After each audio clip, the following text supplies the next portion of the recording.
Yesterday I was retreating from the north of Finland and Sweden, and I'm now all the way back here. UK chased me all the way here. Finland basically swooped in and took back the territory, and then his units were kind of like idling here at the border. What gives me headaches is of course still the reinforcements. And I now understand why he keeps having so many infantry units, because of this hero right here. Apparently this is a really strong hero, and that allows him to pump out a bunch of infantry units every few hours. Seems kind of OP to me, and I think that is why I'm really struggling. All his infantry units, even this stack, are fresh units that they built new. I'm actually really not worried anymore. I'm pumping out armored cars from 3 provinces. I have good economy.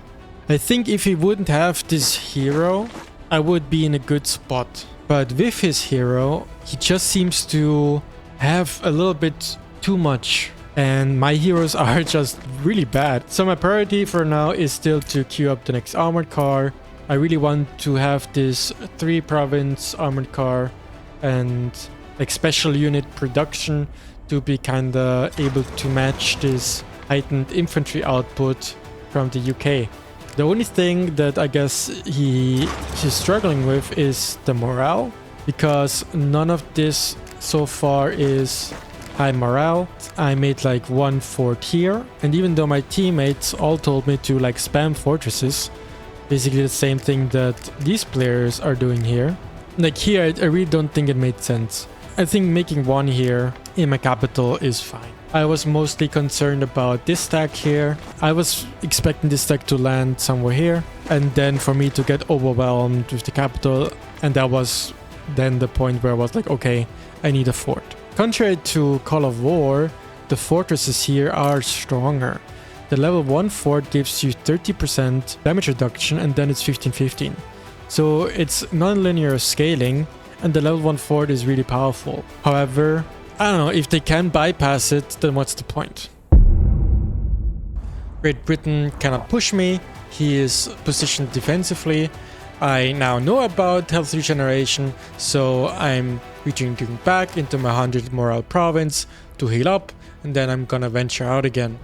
And I'm clearing the north with minimal casualties. You see, I really, now that I understand the game, I'm basically trading really efficient and not losing any units most of the time. Things are also happening here, which almost suggests that the game is already ending. There seems to be some questionable things happening here. France went on the offensive. To some extent I can understand, because France did not expand. Italy basically didn't expand. And you know, Libya is basically knocked out because of losing his capital.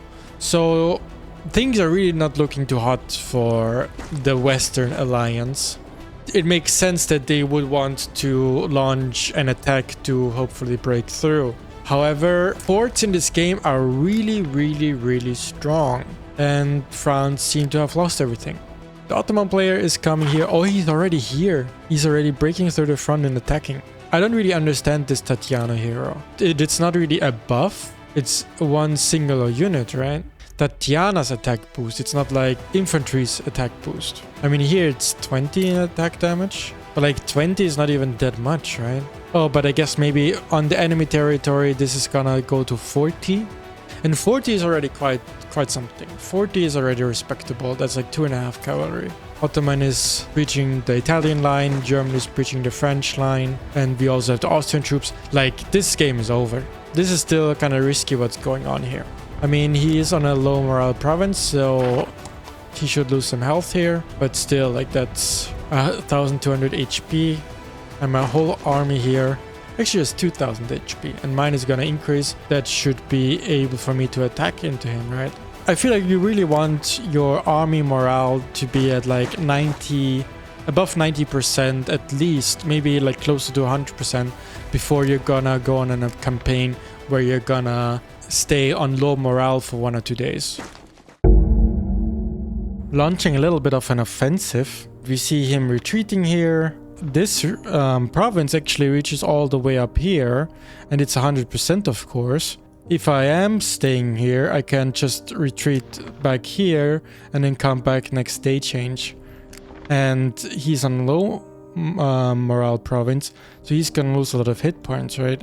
So if he actually brings this unit up, maybe I can use this unit to like snatch these 2 provinces and then retreat back here for day change and then come out, and then I'm gonna be like 10% strong and he's gonna be 10% weaker. That might be really good. And other than that, I have my factories producing. I'm producing now units out of 4 workshops. So yeah, I'm mass producing a lot. I am at 175 units. Germany is of course breaking through. It's gonna be interesting how many units France has here. France kind of dropping the ball a little bit. Yeah, I mean, we already discussed it. UK seems to be paralyzed. It's kind of too late for him to join. We're gonna see if they're gonna surrender or not. But yeah.